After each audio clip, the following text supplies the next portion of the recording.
Well, good morning, everyone. And once again, welcome to another live this morning and hope you're having a wonderful start to your day. We sure appreciate it.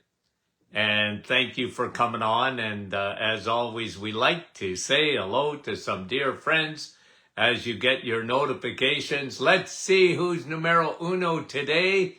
Brahim from Portland, Oregon. Andrea, number 2 from Niagara Falls. Let's see if Mike comes up. John, number 3 on the Hit Parade. And Eric, how are you, my friend? Sharon, how you doing? Jude from Troy, New York. And Sue, how are you? Kevin, Oshawa, good morning to you. And John, hello. Donna, Park Hill, how is you? Nick from our staff, good morning.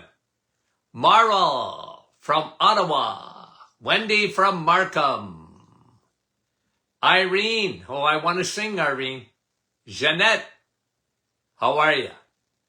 And Fran, how are you? Keith, good morning. Deb, yeah, it's cold here. There's frost this morning. Micheline, how is you? Carol, West Virginia. Jeanette from our staff, good morning. David, Ridgeway. Did I say hello to you, Jeanette, already? Okay, Nellie, how are you? I'm going to say hello to Nativity because she says I miss her all the time. Vashti, how are you? Diane. And Luella, West Tennessee. Cheryl, how is you? And Melika, good morning. Donna. And Rain Cloud, how is you? Linda, Waterloo. And Cecilia. Who's cheating, Cecilia? Dorothy. And Cecilia is saying hi from Sudbury. Bev, Richmond Hill. Marlene, good morning. Guys, do we ever... Oh, Robin, how are you? From Connecticut. Leela from Cold Verner. Yeah, it's cold in Northern Ontario. Nancy and Laurie from Cambridge. Good morning to you. Chantal, Sudbury, bon matin. Linda, St. Jude, Quebec. Francis from Vaughan. And Nicole Magog, Quebec. Bonjour. And Gloria from New York. How are you? Patricia. Linda, oh, those Lindas. And Elaine from Richmond Hill. Thea, how is you doing? And Marianne, I missed you, eh? I didn't mean to. Patricia, we love you guys. Deb, Timmons, how are you, Deb? Yvonne, Petawawa. And Dave, good morning from Cardiff. Veronica, nice to have you on this morning. Mara, Windsor. And Dave from Gilmore, good morning. 2 more. Patricia in Florida. And Star, how are you, Star? And Kevin's listening from his car. Maureen, Penticton, British Columbia. Pam's in Cochrane. Lisa is in New Brunswick. And Rosalinda, I know where you are, Rosalinda. You're in Niagara Falls. Maggie. And it's her birthday. Say hello. Happy birthday, Maggie, to you. Okay, let's get going. Okay. What I want to start with, because there was an article I was reading yesterday, and a lot of people ask me this all the time. Okay? And I thought maybe I'd just go into a little bit more detail, okay, about fuel and cancer. Because people ask me that. And look, cancer's complex. There's environmental issues. We all know that smoking, for example, and toxins are, they're big factors. But one thing we do know is cancer cells. And I want to talk to you about fuel for cancer cells and fuel for cancer tumors. Okay? I think that's a good differentiation. I want to just explain it as simple as I can so that you understand it. Okay, so let's do this. Okay, now again, guys, you know me. I flunked art. Okay, if I would have had to depend on art to pass in school, I would have never got out of school. I couldn't even draw a stick man. I just no good at it. Okay, and I gave up on it, but I still got to do it to show illustrations. So, you see what we're doing here? Now, this might not look like a cell to you, but I assure you, in my head, it is. Okay? So I'm just writing this out here. Okay? For those folks listening on a podcast, visualize this in your head. Okay? I'm showing a normal cell. Okay, so this normal cell, and I'm showing the nucleus of that cell, and then I'm showing the battery packs within the cell. Okay, what are mitochondria? Battery packs. You learn that in biology, right? In school.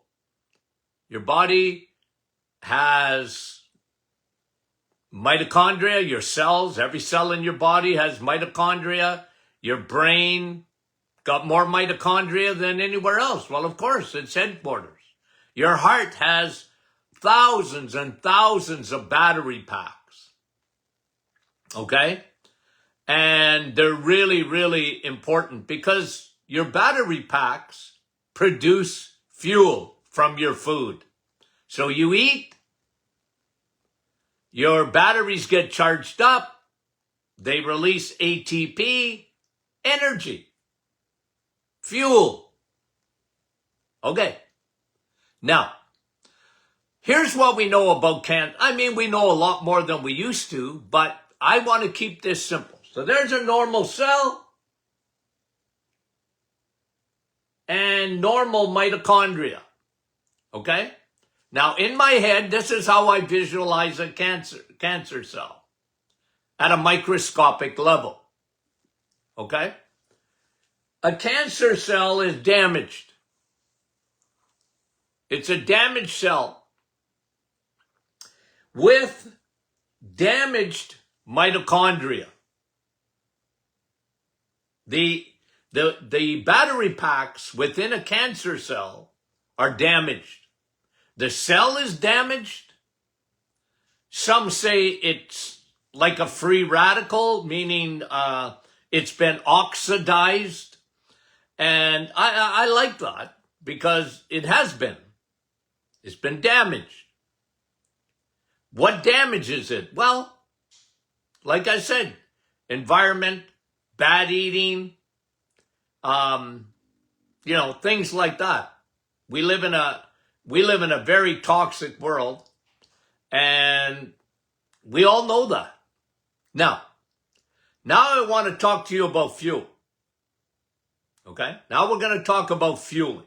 Like in a normal cell, okay? In a normal cell, the mitochondria is healthy.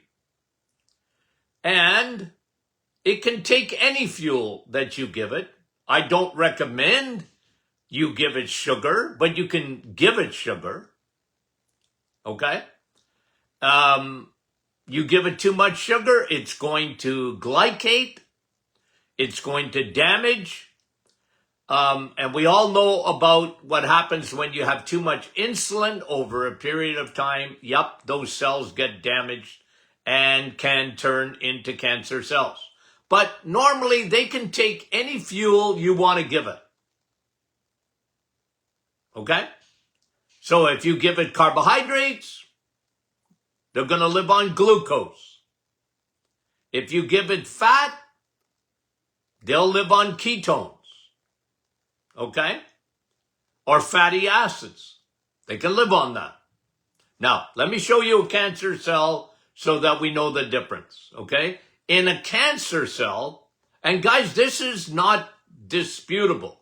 This has been shown as early as I'm pretty sure I'm right on this, 1928.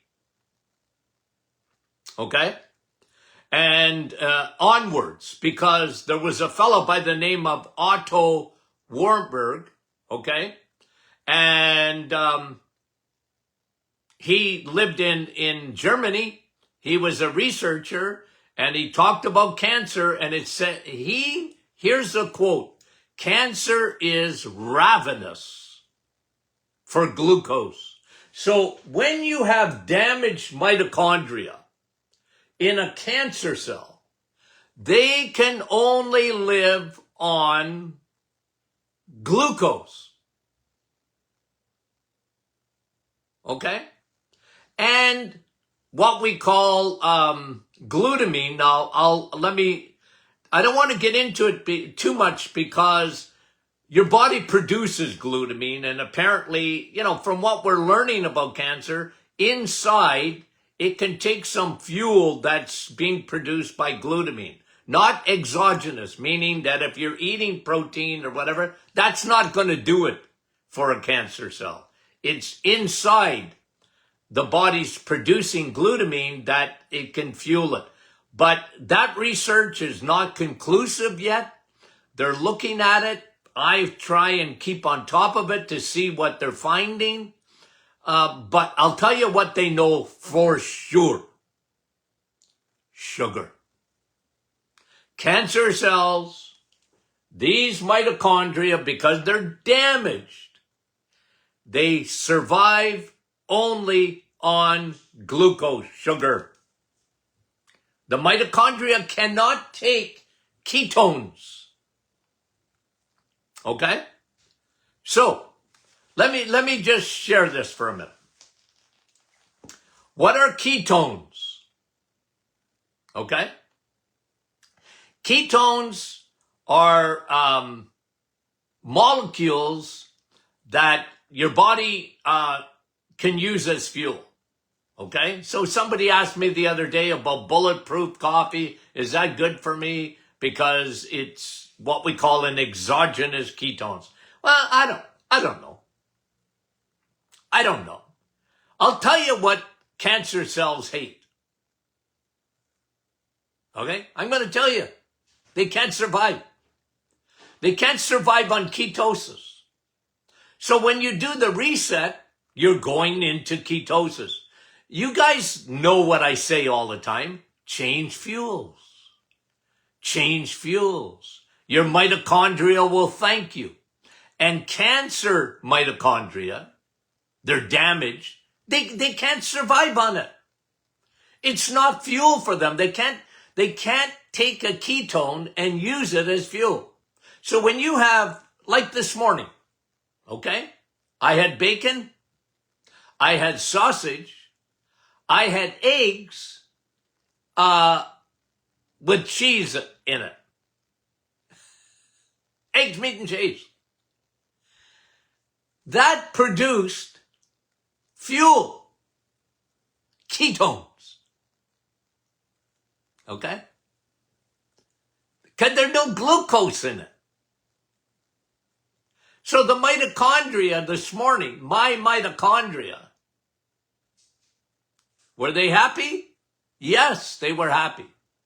Because I gave them rocket fuel. Now, all of us, okay? I think this has been well established. Cancer cells, every one of you and me have some. Okay? Cancer cells, they have some. You have some in your body. Your body is constantly fighting cancer cells. Okay? Your body is constantly fighting cancer cells. So, why would you give them fuel? Cancer cells only feed off of glucose. And I use the example all the time of the PET scan, right? Talk about it all the time. The PET scan, the PET scan, the PET scan. And the reason I use that example is because it's cancer imaging and it needs glucose even to work. Well, gee. Well, holy smokes. Hello? That's not complicated. And what bugs me is oncologists, dietitians, traditional medicine, who know nothing really about food. I hate to tell you that. And know nothing about cancer cells and how they feed. They're interested only in treating cancer. They treat cancer. They don't prevent cancer. And I'm sorry, traditional nutritionists and dietitians, they're upside down when it comes to fuel, because they talk always in moderation. And they're so fiber crazy. They're crazy about fiber. I never seen anything like it. But guys, I've been dealing with this for 50 years. I think it was Mark Twain who said, you know what education is? Undoing what you learned. I think Mark Twain said that. I had to undo what I learned.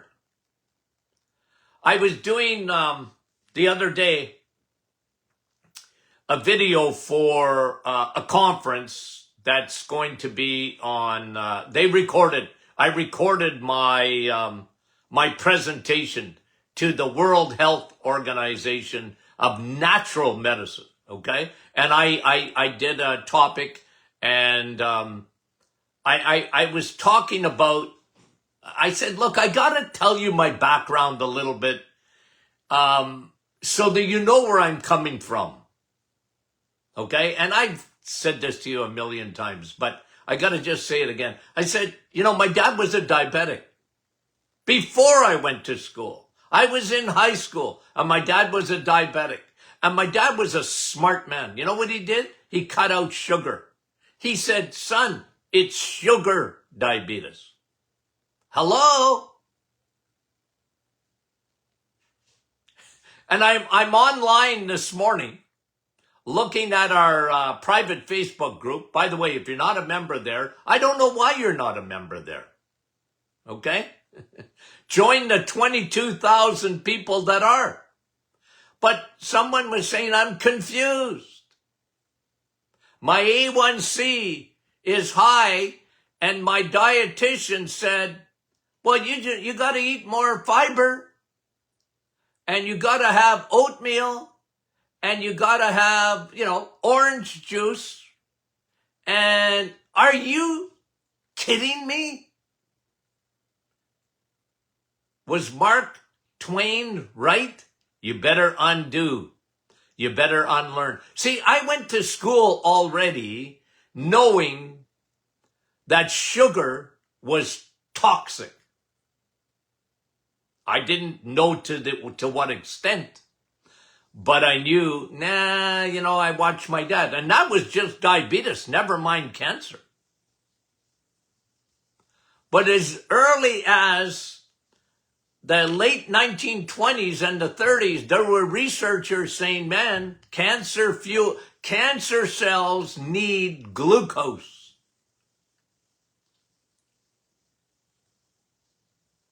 And it's almost like they get dismissed because you have a huge food industry. It's huge. It's powerful. And they don't want you to cut out sugar, because if you cut out sugar, you'd go down the grocery aisles and you'd have to eliminate 99% of all the food in the middle aisles of your grocery store. True or false? You would go down what they give you as drinks. I mean, I go into the grocery store and I get a migraine, guys, because I go down aisles and I look at drinks, just drinks, fruit drinks, and I can't stand it.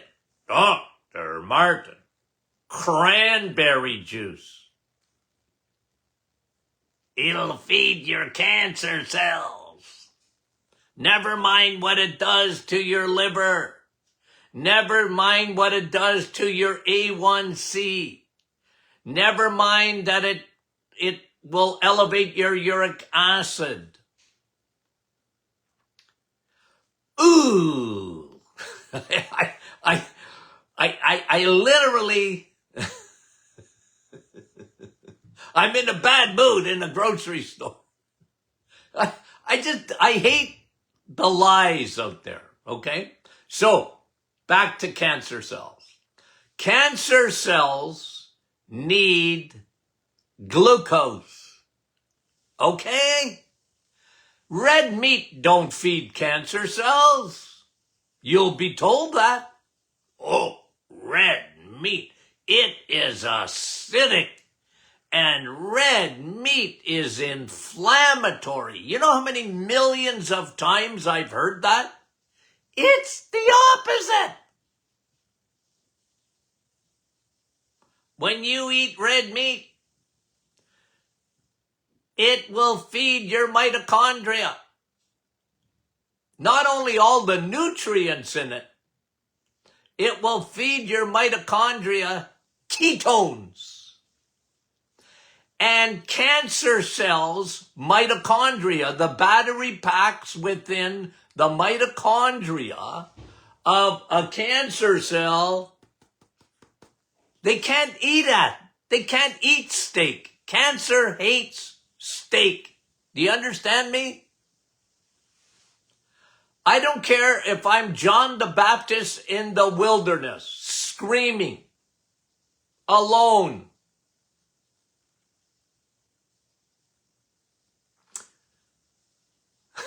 I mean it. I know it's not the narrative. I know it's not popular. I know that. People ask me just about every day. Okay? One way or another, it comes to me. Dr. Martin, my father's got cancer. My mother's got cancer. My daughter has cancer. My son, my neighbor has cancer. What do you think? Well, don't feed it. Don't feed it. That's the basics. Don't feed it. And again, it's not me that said this, but others have said it. Very, very smart people have said this. All cancer growth is yeast. It's a fungal growth. I don't know if that's 100% true, but what feeds yeast? Sugar. And guys, I'm just telling you the fact. That's one thing we know about a cancer cell. It needs glucose. You know how I describe it? It's a teenager. It wants sugar. It's a child. It wants sugar. Cancer cells are renegades. They're damaged cells that multiply rapidly. Now, it takes a long time, okay, because again, a little teaching, in case you're not sure. Cancer to get to the size of a tip of a ballpoint pen. Okay, we're going to look at something here, because I saw this. Where did I see it? Oh, here it is. Okay. Understanding cancer. This is old, okay? This is an old atlas. I love it. I'm very visual, guys, okay? So I love atlases. I like it, okay? I like to look at stuff. And they're showing a cancer here, a tumor on the colon, and then they show a tumor in breast cancer that's metastasizing. It's spreading, okay? Now, okay? Once cancer cells develop into a tumor? 5 years. A tumor this size, the size of a tip of a ballpoint pen. Cancer, even though the cells are renegades, even though those cells are looking for fuel, a different fuel, they can only survive on glucose. It takes a long time for tumors to grow. And that's why, like, people ask me about mammograms and colonoscopies and all this and that. They ask me, well, I never tell a person not to do that. I don't tell people not to do that. It's your body. You decide. But for me, like, if they find, let's say, a cyst or a tumor in a breast cancer, for example, and let's say you're in the shower and you palpate that, you feel it, ladies, right? You're doing an examination, you go, gee, that wasn't there. And then the next day you go, yeah, I can feel that there. And then, you go to your doctor, and what do? They give you they recommend a mammogram. And, yeah, but if that's, and then, you wait a week and you're sitting on edge, and if the doctor calls you back, usually it's bad news, right? And they, oh, gee, you know what? That tumor's cancerous. Well, that tumor's been there a long time. It wasn't there just a couple of weeks ago. Yeah, you could feel it a couple of weeks ago, and you couldn't before that, but that cancer was in that.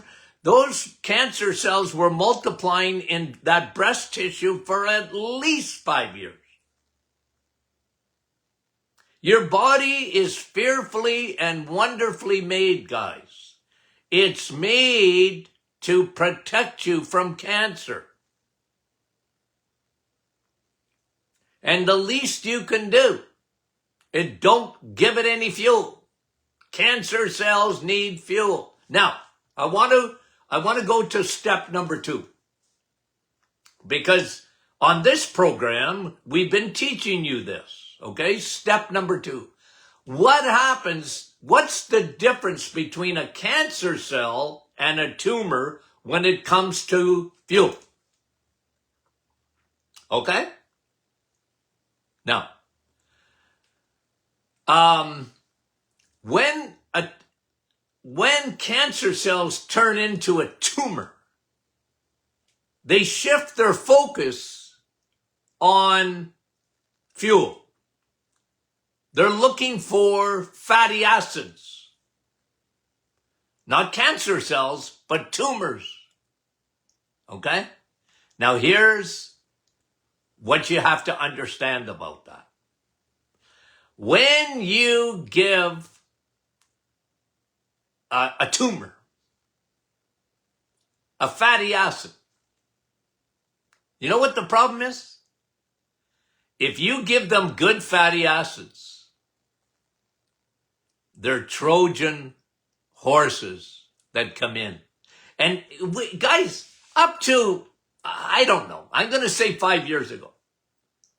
Up to 5 years ago, we didn't understand that. Here's what we know.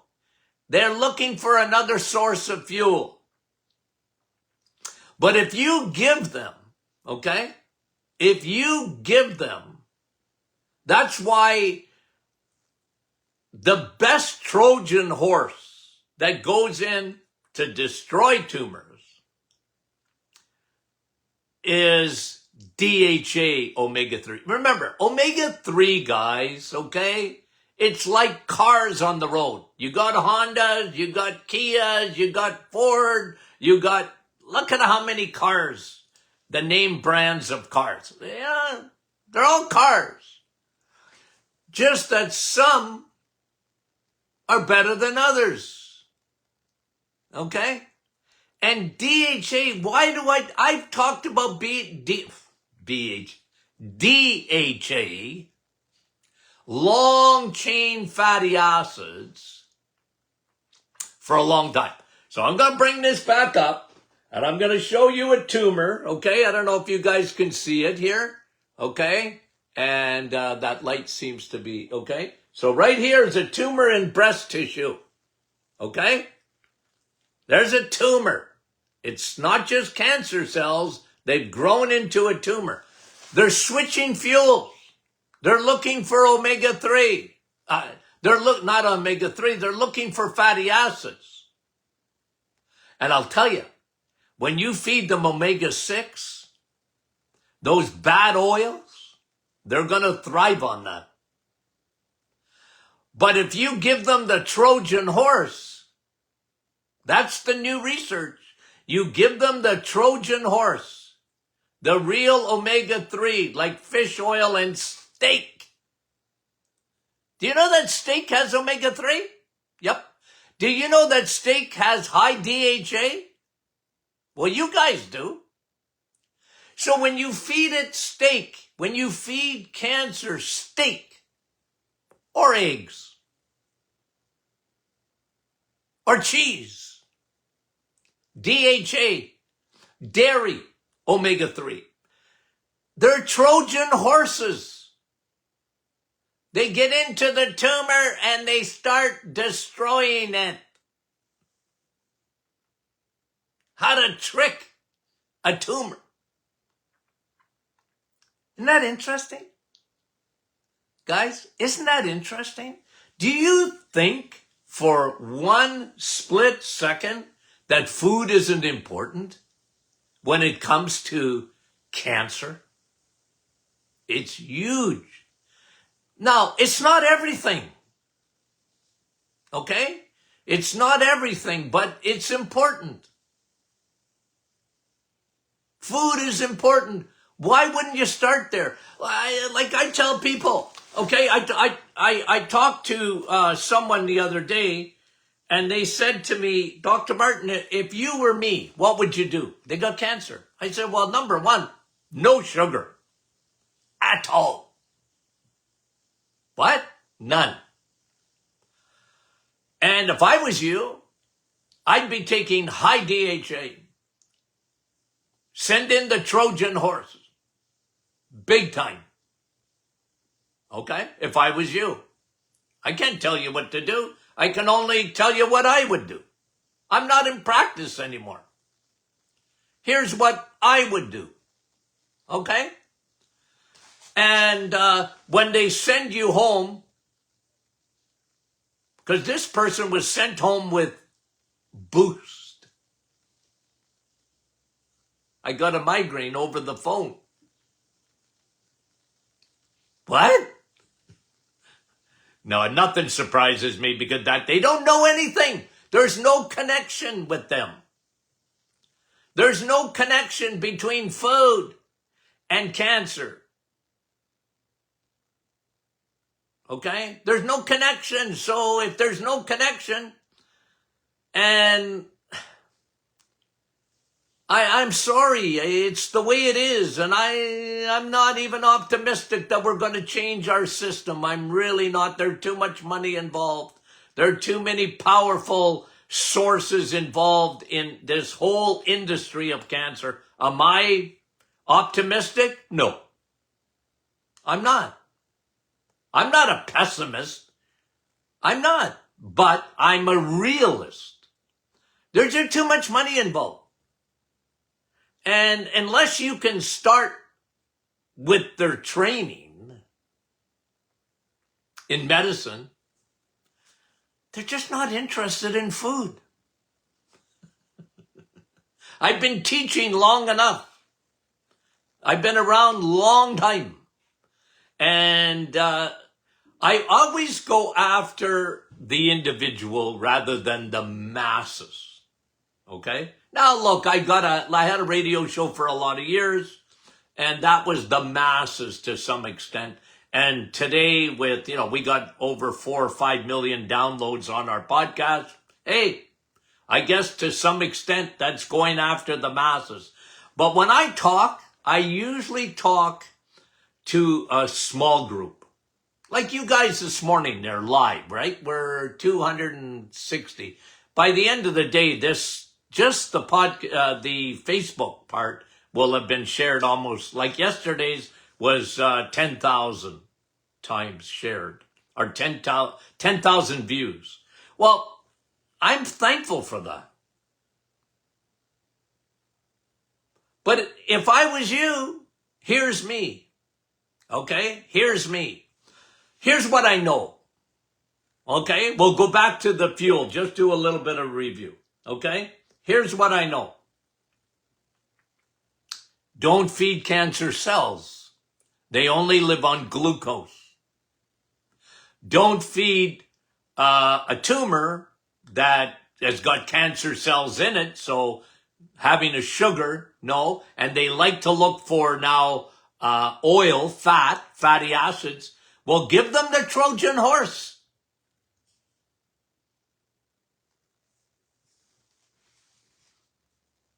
Give them the Trojan horse. That's what I would do, based on what I know.